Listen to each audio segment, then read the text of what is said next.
Olá, estou de volta. Vamos continuar? E agora, professora? Agora chega o momento de convivermos com os poderosos termos essenciais. Mas antes, nós precisamos verificar qual foi a mensagem. Aliás, onde nós estamos, professora? Aí, olha, nós estamos exatamente aqui. É bom constatar. 4.2. Uau, que maravilha! Olhar para trás e entendermos quanto já aprendemos, quanta matéria já compartilhada. Agora, sentar-se dominando nossas aulas, né? Mensagem para você refletir. Tenha paciência. Impérios não são construídos em um dia. Simples assim. É importante ter essa consciência. Preste atenção nessas palavras. Preste muita atenção.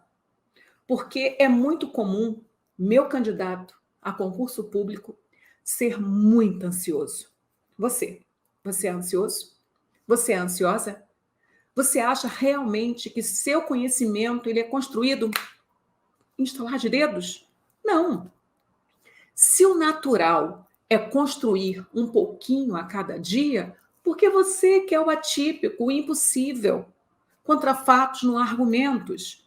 O seu conhecimento ele é construído em toda uma vida. Então, se você exigir demais de você, você não vai conseguir ir muito longe.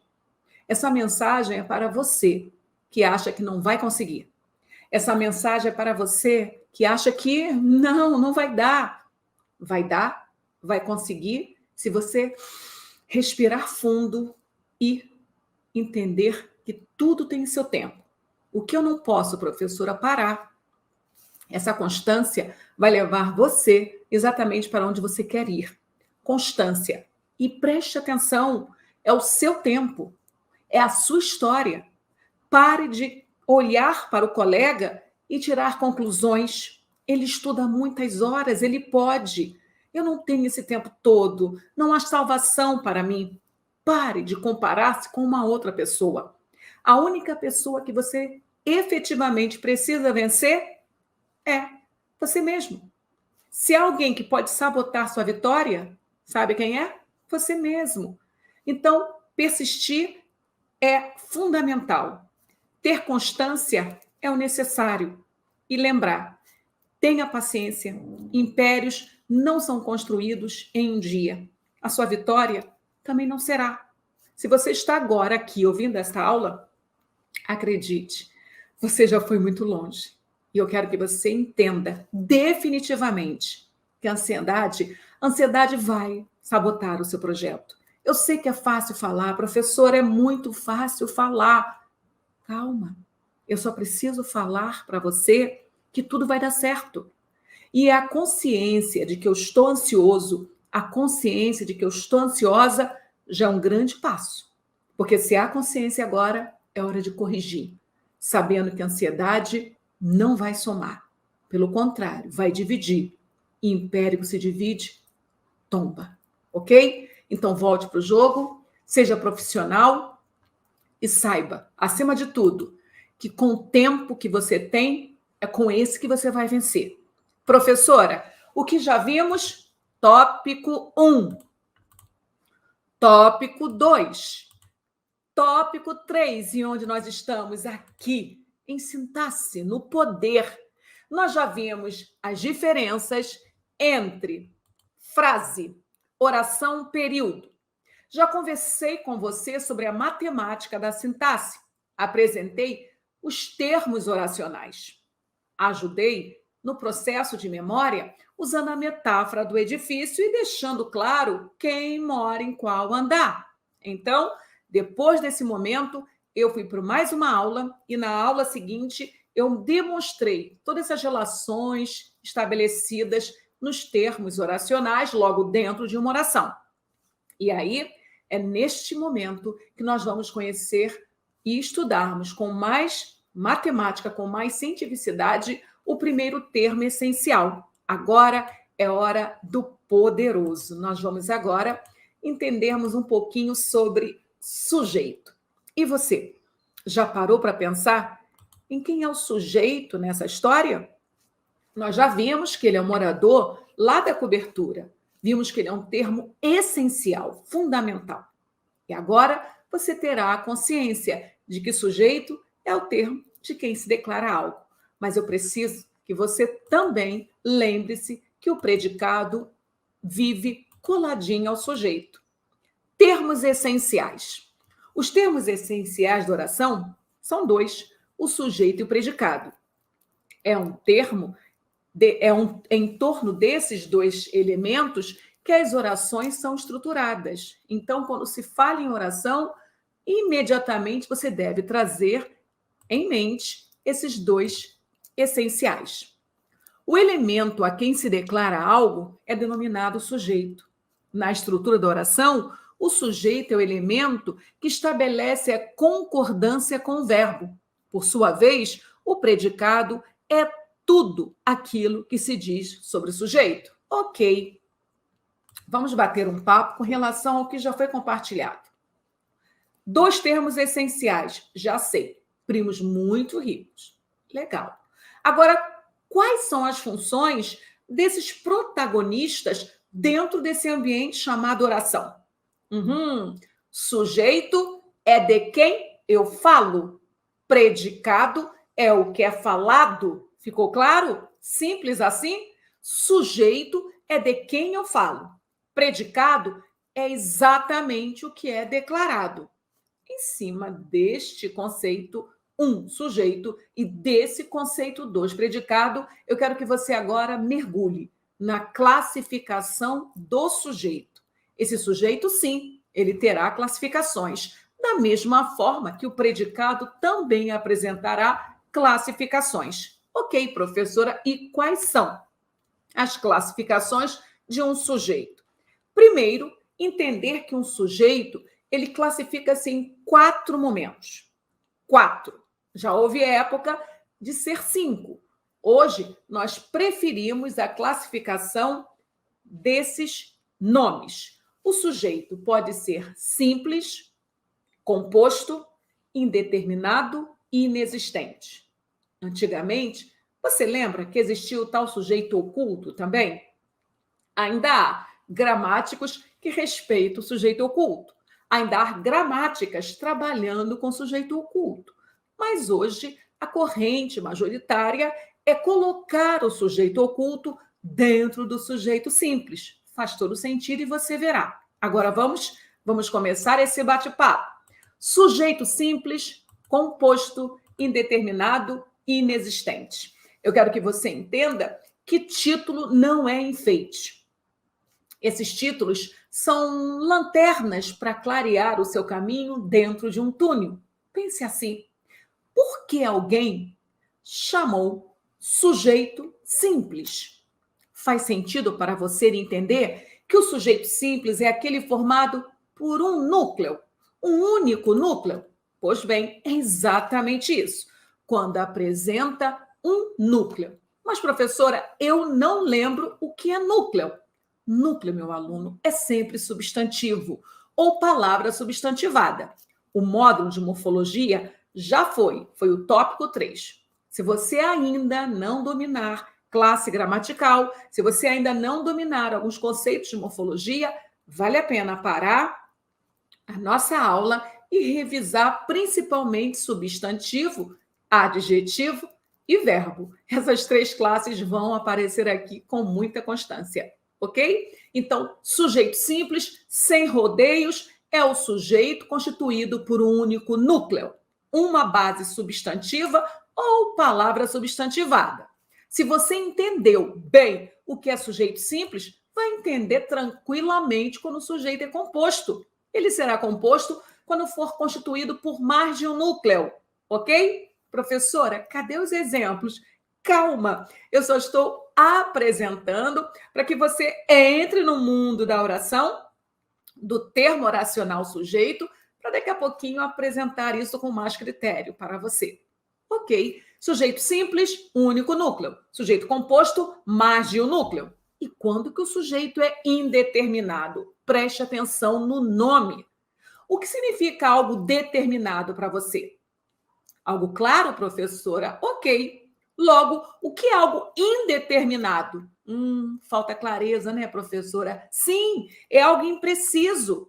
O sujeito indeterminado ocorre quando não se refere a um elemento identificado de maneira clara. Então, há alguém praticando ação verbal, mas eu não sei quem ou quantos. Então, repare que a indeterminação não significa inexistência de sujeito, são conceitos diferentes. Indeterminado é algo que existe, mas não está claro, diferente do sujeito inexistente. Este realmente não existe. Por isso que o sujeito inexistente também é chamado de oração sem sujeito. Ocorre a informação vinculada pelo predicado e esta é centrada em um verbo impessoal. Então, repetindo, o sujeito é indeterminado quando alguém pratica ação verbal, mas eu não sei quem. E o sujeito é inexistente quando a ação verbal não é passível de um ser humano desempenhar. Por isso que os verbos são os verbos impessoais. Não lembro, professora, calma, que daqui a pouquinho eu vou conversar com você sobre esses verbos maravilhosos chamados de impessoais. Preste atenção no nome, não é à toa que eles são verbos impessoais, eles estão negando a pessoa, diferente de verbos pessoais, que confirmam a pessoa. Vamos começar? Bate-papo aprofundado sobre o sujeito simples. E o que é um sujeito simples mesmo, professora? Apresenta apenas um núcleo ligado diretamente ao verbo. Por que verbo, professora? Porque para você encontrar um sujeito, você precisa mapear essa relação. Nós já conversamos em que consiste a sintaxe. Sintaxe significa o estudo das relações dos termos dentro de uma oração. Se agora vamos trabalhar com sujeito, eu preciso estudar a relação do sujeito com qual classe gramatical? Sempre, sempre, sempre o verbo. É a primeira regrinha da matéria concordância verbal. Verbo concorda com sujeito em número e pessoa. É o poder. Verbo concorda com sujeito em número e pessoa. O verbo só deve obediência ao sujeito. Então, se você quer descobrir o sujeito, olhe para o verbo. E mais, como nós estamos num ambiente sintático, é matemático. Se você quer encontrar sujeito, pergunte sempre antes do verbo. Se você perguntar depois o que vai acontecer, vai errar. Porque para você perguntar depois do verbo, você está na busca dos complementos verbais. Então, para você encontrar sujeito, você pergunte sempre antes do verbo. Feito? Maria foi à praia. Quem foi à praia? Maria. Por mais que eu mude Maria de posição dentro da oração, o verbo não vai trair, ele vai entregar Maria. Foi à praia? Maria. Continue perguntando antes do verbo. Quem foi à praia? O verbo vai entregar. Cláudia, foi a Maria. Ela foi deslocada, está lá no final da oração, mas foi ela quem praticou a ação verbal. Beleza? Então, mais uma vez, vamos constatar com um exemplo. A rua está deserta. Qual foi o acordo? Mapear o sujeito. Eu só posso classificar o sujeito se primeiro eu encontrei o sujeito dentro da oração. Faz sentido? Então, primeiro procedimento, qual é o primeiro passo? Encontrar o verbo. Encontrado o verbo, faça a pergunta antes dele. Quem estava deserta? O que estava deserta? A resposta? A rua. Você percebeu? Quando o antecedente é pessoa, vale perguntar quem. Quando o antecedente do verbo é uma coisa, pergunte o quê? Rua não é pessoa. A rua estava deserta. O que estava deserta? Rua. Repare que rua é formado por um único substantivo, um único núcleo. É um sujeito simples. Os meninos estão gripados. Todos cantaram durante o passeio.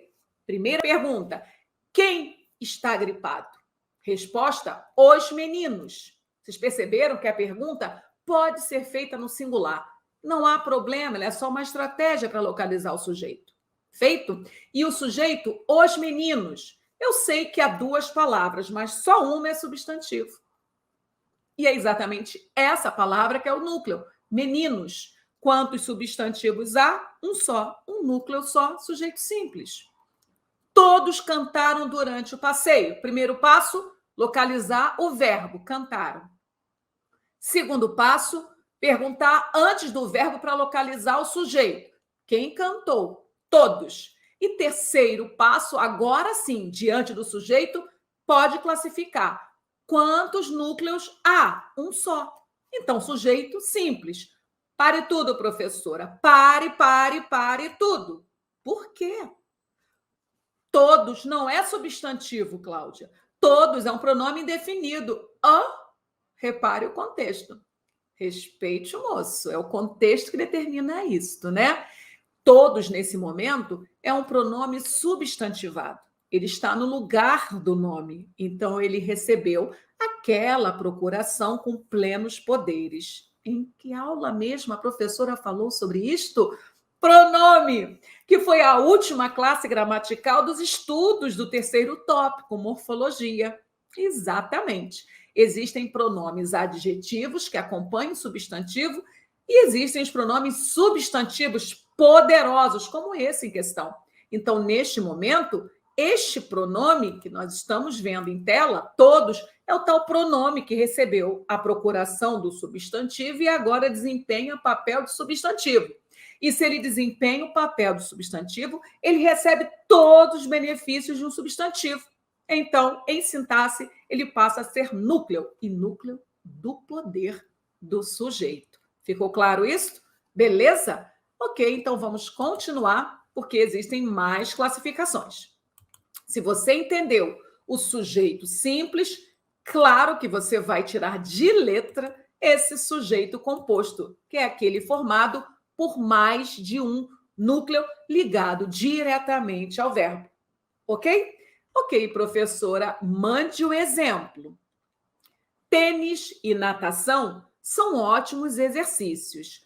Procedimento metodológico, nós estamos dentro de um tópico de sintaxe e quem assiste a esta aula objetiva aprovação em concurso público. Meu aluno não possui tempo a perder. Ele precisa de estratégia para não ser esforçado e sim avançar nos estudos, no aprendizado. Então, há um processo. Primeiro passo, sempre que na sua prova cair questão de sintaxe, primeiro passo, descobrir o coração de uma oração. O que nunca vai faltar em uma oração, meu aluno, o verbo. E tudo começa por ele. Então, primeiro passo, localizar o verbo. Ok, são. Legal. Segundo passo, lembrar da metáfora do edifício. Termos essenciais. Primeiro, procure os donos da casa. Só depois converse com os funcionários, com os visitantes, com os empregados. Então, para eu entrar na casa de alguém, eu peço licença aos donos. E, neste caso, os donos é o sujeito e o predicado.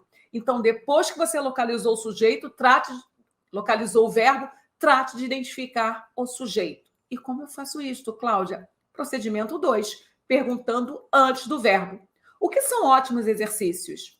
Tênis e natação. Acabou de encontrar o sujeito. Agora que você já encontrou o sujeito, só agora você pode classificar. Você não pode classificar se você não encontrou o termo. Ok. Quantos núcleos há nesse sujeito? 2, professora. Tênis e natação. Sujeito composto. O mesmo acontece com pais e filhos viajam juntos todos os anos. Quem viaja junto? Pai, primeiro núcleo. Filho, segundo núcleo. Se há 2 núcleos, já sei, sujeito composto.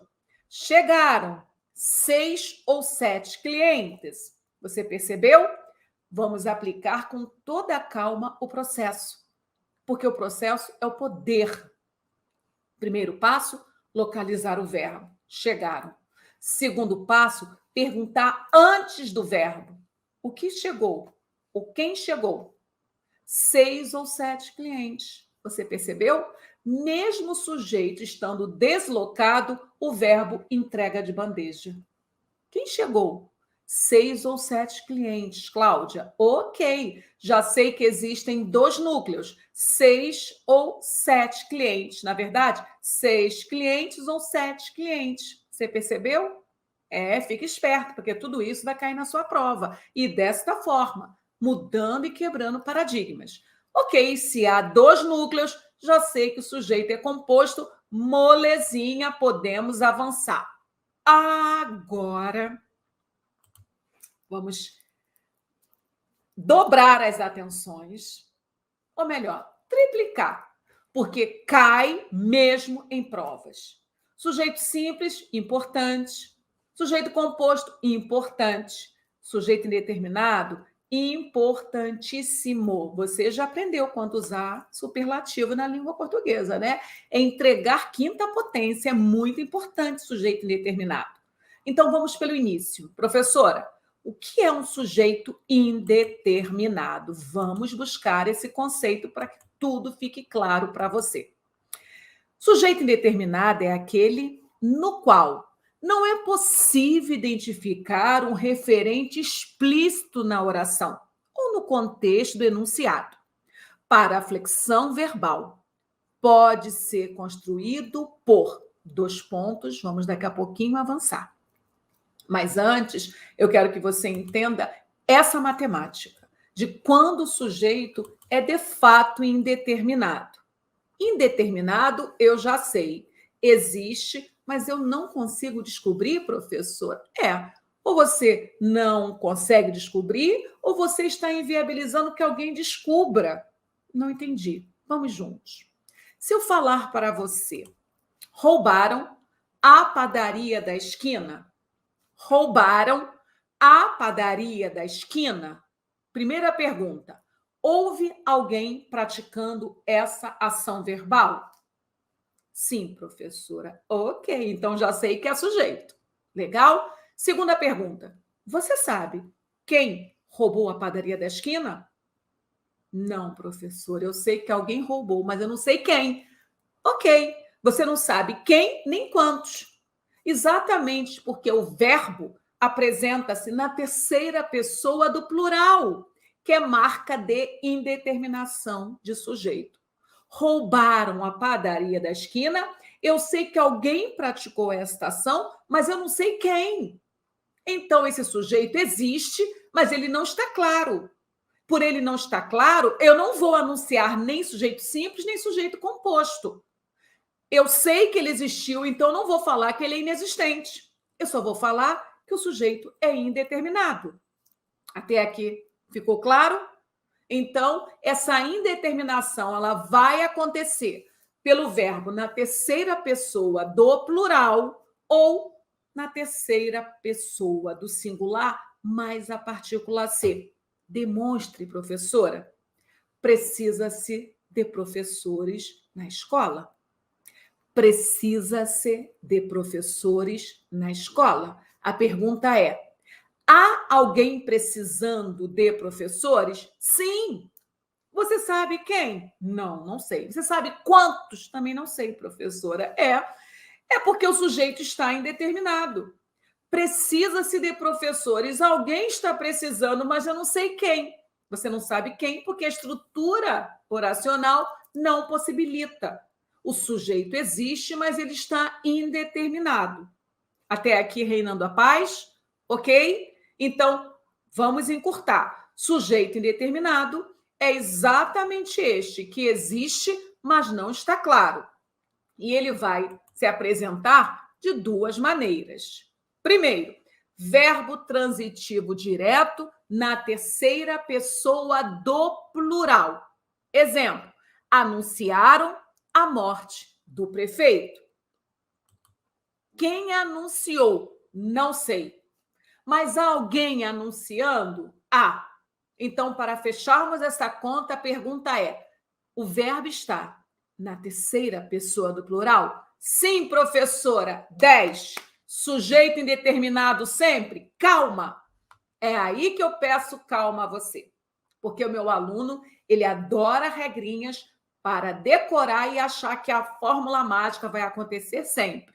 O aluno decora: sempre que o verbo aparecer na terceira pessoa no plural, o sujeito é indeterminado. Calma, o concurso público não tem coração de mãe. Não possui essa bondade. O concurso público, lá, o verbo aparecerá na terceira pessoa do plural mas o sujeito vai estar deslocado, presente na oração. Pare tudo, não entendi, professor, então eu vou trazer um exemplo para convencê-lo. Cantaram uma linda canção de Natal às crianças. E aí? Cantaram uma linda canção de Natal às crianças. Você percebeu, né? O verbo cantaram está na terceira pessoa do plural. Mas o sujeito é indeterminado? Não, professora. Quem cantou? As crianças. O sujeito só está deslocado. Isso quer dizer o quê? Não basta o verbo estar na terceira pessoa do plural. É necessário não haver na estrutura nenhum termo que possa funcionar como sujeito. Faz sentido para você? Cantaram uma linda canção de Natal às crianças é sujeito e simples, porque crianças é um único núcleo, é um substantivo. Ficou claro? Beleza? Então, calma com essas decorebas que não estão fundamentadas, tá? Não basta ser verbo na terceira pessoa. Eu preciso investigar todos os termos que compõem essa oração e constatar que na estrutura não há nenhum termo que possa funcionar como sujeito. Muito bem. E aí chega o segundo processo de indeterminação do sujeito. Quando o verbo transitivo indireto, verbo intransitivo ou verbo de ligação aparece na terceira pessoa do singular, esse verbo transitivo indireto aparece na terceira pessoa do singular, assim como esse verbo intransitivo também aparece na terceira pessoa do singular, assim como o verbo de ligação também aparece na terceira pessoa do singular. E por que está repetindo tanto terceira pessoa do singular? Para você decorar que se aparecer plural, não vale. A indeterminação do sujeito ou se faz pela terceira pessoa do plural sem a partícula ser, ou com a terceira pessoa do singular mais a partícula ser. Preciso decorar isto, ok? Então, a partícula ser, ela só poderá ser acoplada a verbo na terceira pessoa do singular. Aí, meu aluno, epa, decorei, ganhei. Calma, a cilada, a casca de banana no processo. Você percebeu que o verbo em questão não pode ser transitivo direto, nem transitivo direto e indireto? Você percebeu isto? Porque se você colocar essa partícula ser acoplada a um verbo transitivo direto ou a um verbo bitransitivo, você não mais estará com um sujeito indeterminado, não. Você estará com uma estrutura de voz passiva que vamos ter aula em breve. Então, eu preciso decorar certo. Essa partícula ser só será chamada de partícula indeterminadora do sujeito se essa estiver acoplada a um verbo transitivo indireto na terceira pessoa do singular, verbo intransitivo na terceira pessoa do singular, ou um verbo de ligação também na terceira pessoa do singular. Professora, eu não lembro essa matéria. Transitividade. Eu sei, calma, que se você não lembra esse conteúdo, nós vamos ter aula sobre isso também. Mas agora você vai focar nesta fórmula, porque eu vou precisar mesmo que você tenha essa memória. Ok, conceito compartilhado, vamos ao exemplo. Não se fala da morte do prefeito no jornal local. Não se fala da morte do prefeito no jornal local. Eu quero que você responda. Você sabe quem está falando? Não sei, professora. A partícula ser está associada a um verbo na terceira pessoa do singular? Sim, professora, está. Então, meu aluno, fechou. Verbo na terceira pessoa do singular mais a partícula ser. Você entendeu, né? Da morte do prefeito está preposicionada, então não se trata de verbo transitivo direto. É muito importante que você tenha esse conceito bem entendido. Então, precisa-se de professores. O que nós temos aqui? Nós temos um verbo transitivo indireto, quem precisa, precisa de algo. Esse verbo transitivo indireto está na terceira pessoa do singular. Essa partícula C comprova que não há clareza do sujeito na oração. Precisa-se de professores? O que eu sei é que alguém precisando, mas eu não sei quem está precisando. E a estrutura? Autoriza sujeito indeterminado? Sim, autoriza. Não há na oração nenhum termo que possa funcionar como sujeito. Segundo, apareceu a partícula C associada a um verbo transitivo indireto na terceira pessoa do singular. Observe esse próximo exemplo, quando nós lemos vive-se bem aqui. E o que nós temos? Você já sabe que viver é verbo intransitivo. Nesse contexto, continua intransitivo.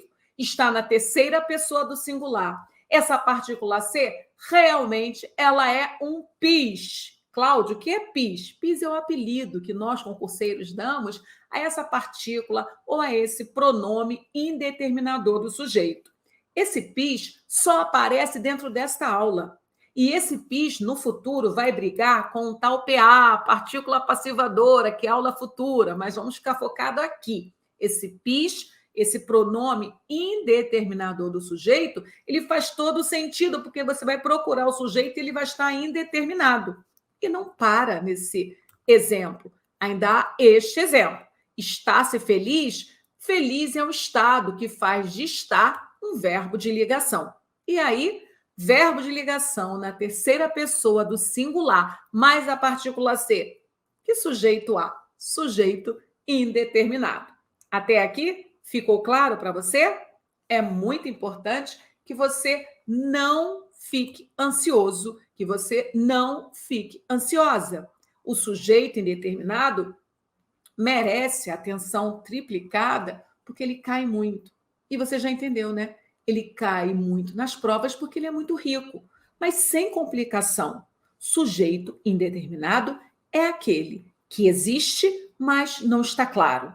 Há duas formas para se determinar sujeito na língua portuguesa: colocando o verbo, qualquer verbo, na terceira pessoa do plural, sem ter na frase nenhum termo que possa funcionar como sujeito, ou o verbo na terceira pessoa do singular, mais o ser. Mas cuidado, este verbo tem de ser intransitivo, transitivo indireto ou de ligação. Ponto final. E desta forma, nós partimos para a última classificação, que é o sujeito inexistente.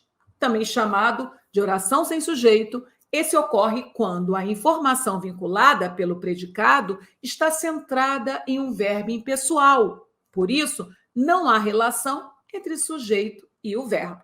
Olha os exemplos. Choveu muito em Manaus. Você concorda que este verbo chover, ele não é possível de ser desempenhado por nós, seres humanos?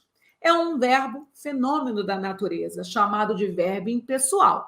Eu tenho certeza que você não encontra pelas ruas, caminhando, uma pessoa chovendo, uma pessoa trovejando, uma pessoa relampejando. Por quê, professora? Porque esses são verbos impessoais que comunicam fenômenos da natureza. Sempre que aparecer esses verbos que comunicam fenômenos da natureza, o sujeito será inexistente. Faz sentido para você? Ok? É exatamente assim que você deve estudar, perguntando se tudo está claro. Há muitos anos não venho aqui. Este é um verbo impessoal. Para falar a verdade, o verbo impessoal mais famoso, que mais cai em prova. E esse verbo haver será impessoal sempre que ele comunicar tempo pretérito ou existência. Há muitos anos não venho aqui significa tempo pretérito. Há 30 alunos nessa sala já é o haver no seu sentido existencial. Existem 30 alunos nessa sala. Mas se eu colocar o verbo haver, ele fica no singular. Por quê, professora? Ele fica no singular porque o nome já canta a pedra. Se o verbo é impessoal, ele nega a pessoa. E se ele nega a pessoa é porque ele não possui sujeito. E se não existe sujeito, o verbo não se flexiona. A regra número 1 de concordância verbal, verbo concorda com sujeito em número e pessoa. E se não há sujeito, professor, aí ele fica impessoal. E um verbo impessoal, ele só se apresenta na terceira pessoa do singular. Isso quer dizer o quê? Que verbos impessoais nunca vão para o plural. Verbos impessoais nunca vão para o plural. Há uma ovelha negra no meio do caminho. O verbo ser, gente, o verbo ser é um caso à parte. Ele é impessoal e ele vai para o plural, mas ele é um caso à parte. Vamos voltar para o nosso sujeito inexistente. E o próximo exemplo é o verbo fazer. Faz dias quentes no verão, faz 5 anos que não o vejo. Repare que o verbo fazer, ele é impessoal comunicando o clima, faz dias quentes no verão. Nada de falar que fazem dias quentes. Errado. Porque se esse verbo fazer está comunicando o clima, ele está impessoal. E o que nós acabamos de aprender? Um mantra. Verbo impessoal nunca vai para o plural. E o verbo fazer, comunicando o tempo pretérito, também está impessoal. Faz 5 anos que não o vejo. Errado falar que fazem 5 anos que não o vejo. Beleza? Então, o que fica do conceito de um sujeito inexistente? Sujeito inexistente é aquele que não existe, exatamente como o título nos ensina. Como eu verifico esse sujeito inexistente, professora? Quando existem verbos que comunicam fenômenos da natureza ou quando há verbos impessoais. Agora, cuidado. Esses verbos que comunicam fenômenos da natureza, eles só criarão sujeitos inexistentes se eles, de fato, estiverem comunicando fenômenos da natureza. Se existir uma figuração, já muda tudo. Choveram crianças na festa. Aí é só um empréstimo. Esse verbo não está impessoal, ele não está comunicando um fenômeno da natureza, é o empréstimo. E aí, crianças é o sujeito e tudo volta para o sujeito simples. Choveram crianças na festa. O que choveu? Crianças. Beleza? Muito bem. Fechamos mais um encontro, gente. Mais um assunto foi. E nossa mensagem? Tenha paciência. Impérios não são construídos em um dia. E se impérios não são construídos em um dia, claro que nós também não vamos construir os nossos conhecimentos em um dia. Beleza? Até nosso próximo encontro e foco na missão, hein? Paciência, hein?